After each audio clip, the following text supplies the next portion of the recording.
سلام علیکم عزتمنو. اخر مراد چې دین د خپل خزې د شانته پربند تصویران شیر کړ.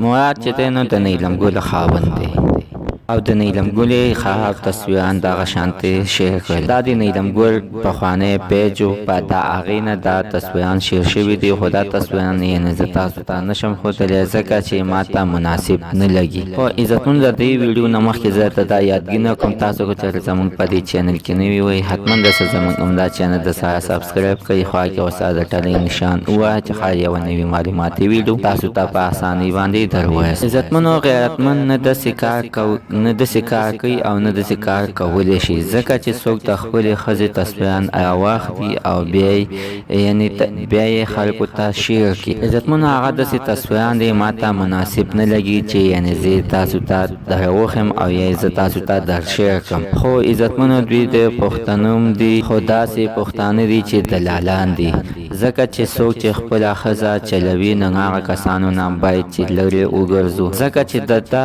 د په بیت چې دا فکر کړی چې انده خو زما خپل خزه ده او نکاح کړی خزه مې ده او نو ودې یعنی زه داسې کارونه کوم چې دا مو شرمېږي او سره زه مو شرمېږم. د کوم پیج نه دا تصویران شیر کړي نو ډېر ښه تصویرانو او ټول مکمل خراب هغه د ماشومانو د کتو خو نو او خلکو ورته لاندې کمنټونو کې کنځلي هاي یو شی ورته ولیکل نو ډېر سترګو کې یې لږ ډېره حیا راغله او هغوی باندې نو دغه تصویرانې به هغه پیج نه یعنې څه ډیلیټ کړي دي او څه اوس هم پکې شته دي. دوستانو ما به تاسو ته ښودلی وی خو ځکه ما ته مناسب نه لګي چې ما خپله څه کړ نو ما ته ډېره غټه غوسه راغلله او د ډېرې غوسې نه مې ورپسې عمدا ویډیو سازه کړې ځکه چې دا خاوند دومره د بېغیرته بچی و چې یعنې ده د خپلې ښځې دغه شانتې خراب تصویران یعنې شیر کړل او بیا یې نیلم ګل بیان راغلی او ویل چې ده به یعنې زه شپې له خلکو لا بوتللم او د یوې شپې به یې ترېنه یعنې ډېر شي روپۍ اخیستلې. دا زموږ په پیسو باندې اوس مزې کوي او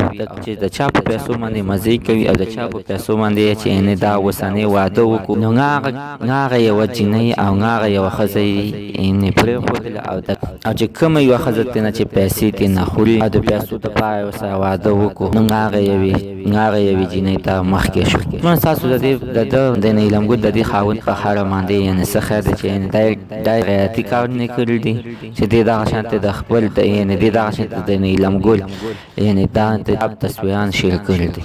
نو زموږ نننۍ معلومات د دې پورې د نوي معلومات دپاره همدا چینل د سره سبسکرایب کړئ. خوا کې ورسره د ټلۍ نشان ووهئ چې هر یو نوي معلوماتي ویډیو تاسو ته په اسانۍ باندې در ورسېږي.